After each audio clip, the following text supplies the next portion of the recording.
തൃശൂർ കുതിരാനിലുണ്ടായ വാഹനാപകടത്തിൽ ഒരാൾ മരിച്ചു. 5 പേർക്ക് പരിക്കേറ്റു. രണ്ടാളുടെ നില ഗുരുതരമാണ്. ഇന്നോവയും ട്രെയിലർ ലോറിയും കൂട്ടിയിടിച്ചാണ് അപകടം.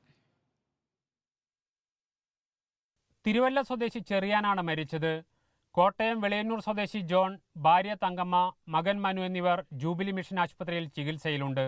രണ്ടുപേരെ തൃശൂർ അശ്വിനി ആശുപത്രിയിൽ പ്രവേശിപ്പിച്ചു. അപകടത്തിൽ ഗുരുതരമായി പരിക്കേറ്റ പത്തനംതിട്ട മാരമൺ തോട്ടപ്പുഴശ്ശേരി സ്വദേശിനി ശാന്തമ്മ, സഹോദരൻ മോഹൻ തോമസ് എന്നിവരെ തീവ്ര പരിചരണ വിഭാഗത്തിൽ പ്രവേശിപ്പിച്ചിട്ടുണ്ട്.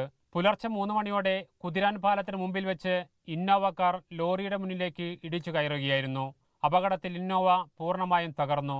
നാട്ടുകാരും പോലീസും ചേർന്നാണ് ലോറിയുടെ മുൻഭാഗത്തു നിന്നും ഇന്നോവയെ വലിച്ചെടുത്തത്. ബാംഗ്ലൂരിൽ നിന്നും കോട്ടയത്തേക്ക് പോവുകയായിരുന്ന കുടുംബം സഞ്ചരിച്ചിരുന്ന കാറാണ് അപകടത്തിൽപ്പെട്ടത്. വെളുപ്പിന് 3 മണിക്കാണ് ഈ സംഭവം നടക്കുന്നത്. സൗണ്ട് കേട്ട് നോക്കുമ്പോൾ ആക്സിഡന്റ് നടന്നു.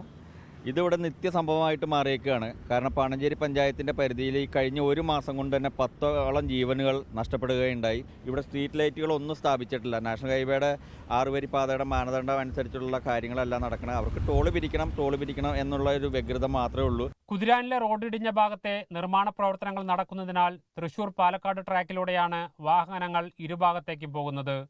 ഇതിനിടയിൽ ഇന്നോവ വാഹനം ഓടിച്ചിരുന്ന ആൾ ഉറങ്ങിപ്പോയതാകാം അപകട കാരണമെന്നാണ് പ്രാഥമിക നിഗമനം. റിപ്പോർട്ടർ, തൃശൂർ.